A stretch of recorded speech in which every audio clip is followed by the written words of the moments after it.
Hi friends, చేపల పులుసు ఎలా చేసుకోవాలో చెప్తానండి. చేపల పులుసుకు కావాల్సినవి ముందుగా చేప ముక్కలు కడిగి పెట్టుకోవాలి. ఉల్లిగడ్డ, పచ్చిమిరపకాయలు కట్ చేసుకొని ఉంచాలి. చింతపండు, ఆవాలు, జీలకర్ర, మెంతులు, ఉప్పు, కారం ఇవన్నీ కావాలి. ముందుగా కట్ చేసుకున్న ఉల్లిగడ్డలని ఇలా ఫ్రై చేసుకొని మిక్సీలో వేసి పేస్ట్లా చేయాలి. తర్వాత మనం ముందుగా పెట్టుకున్న మెంతులు, జీలకర్రని, ఆవాలని కూడా వేయించి ఇలా పొడి చేయాలి. ఇప్పుడు వీటిని ఫస్ట్ మనం కడిగి పెట్టుకున్న చేప ముక్కల్లో కొంచెం ఆయిల్ వేయాలి. ఆయిల్ వేసిన తర్వాత మెంతు పిండి వేయాలి.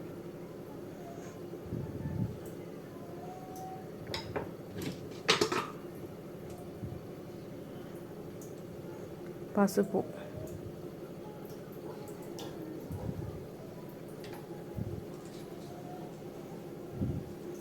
ఉప్పు,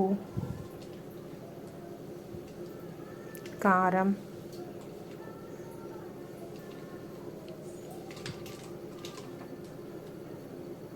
మెంతులు, జీలకర్రని ఫ్రై చేసాం కదా, ఆవాలు, జీలకర్ర కలిపి పొడి చేసింది వేయాలి. ఆ పొడి తర్వాత ముందుగా మనం ఉల్లిగడ్డల పేస్ట్ పట్టించంగా ఉల్లిగడ్డల పేస్ట్, అల్లం వెల్లుల్లి పేస్ట్ వేసి మంచిగా కలిపి పక్కకు తీసుకోవడం ముక్కల్ని. తర్వాత గ్యాస్ మీద కళాయి పెట్టి కూరకు సరిపడా నూనె వేసి జీలకర్ర, ఆవాలు, పచ్చిమిరపకాయలు, కరివేపాకు వేయాలి. మంచిగా వేయాలి. ఇది మంచిగా ఫ్రై అయ్యాక కొంచెం పసుపు వేయాలి.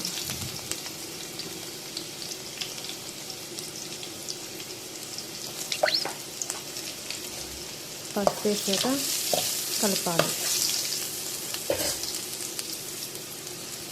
ఇప్పుడు దీంట్లో ముందుగా కలిపి పెట్టిన చేప ముక్కల్ని ఈ నూనెలో వేయాలి.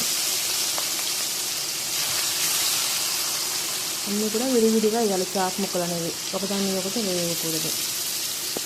ఆ నూనె అనేది చేప ముక్కలకి మంచిగా స్ప్రెడ్ అవ్వాలి.